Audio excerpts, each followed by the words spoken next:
Selam akrabalar.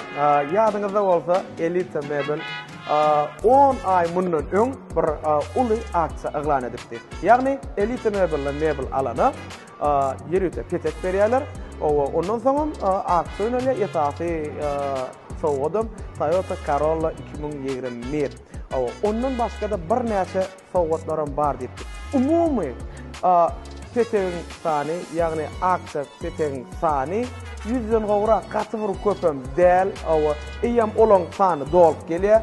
Şonuň üçin bu biz eýem sowgatlary almaga geldik. Ýagny ilk bilen biz Samsung dükanyna geldik. Ine görüşüňiz ýaly şu telewizorlary, ine kofe aparat we kırmaşyn şulan hemmetini almana geldik.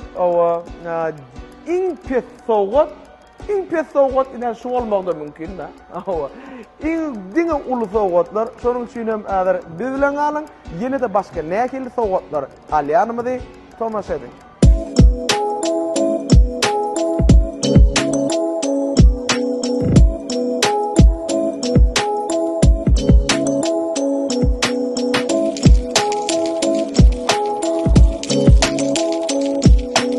Bagalar biz ýa-ni bir kararda Samsung'un düýbüne bardyk. Ol ýerden bir näçe telewizor, bir näçe sowgatlar alışdyrdyk.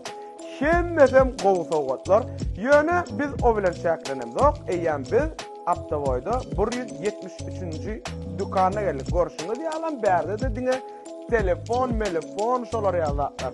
Biz bärdenem bir näçe iPhone, bir näçe S22'ni allyk. Ana görüşüňiz ýaly. Ýöne bilen bolanok. Biz ýene de sowgat almaga dowam edýär. Biz bilen galyň. Ana görüň.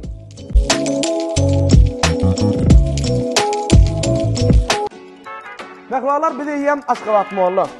Ýagny biz bir kararda Samsung'a bardyk. Ýagny Aptaboyda biz telefon dükanyna bardyk. Elbetde Aşgabat molla biz Türk'ün brendi Korkmaz'ın içinde. Elbetde sowgatlarym dökmany suratda biz Korkmaz'dan goýar.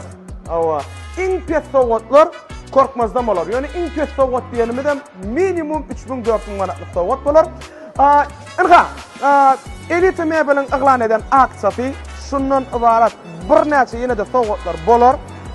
Umumy sany 100'den gowrak beter köpem däl. Petekler gaty azarly. Biz bu aksiýany nesip bolsa Gurban bayramyna jemler. Şonuň üçin keşeniň Elite Mebel size garaşýa şeýlekem hem mebelli bolun, şeýlekem bir näçe sowgatly ýa-da sowgadym Toyota Corolla 2021. Sağ olun.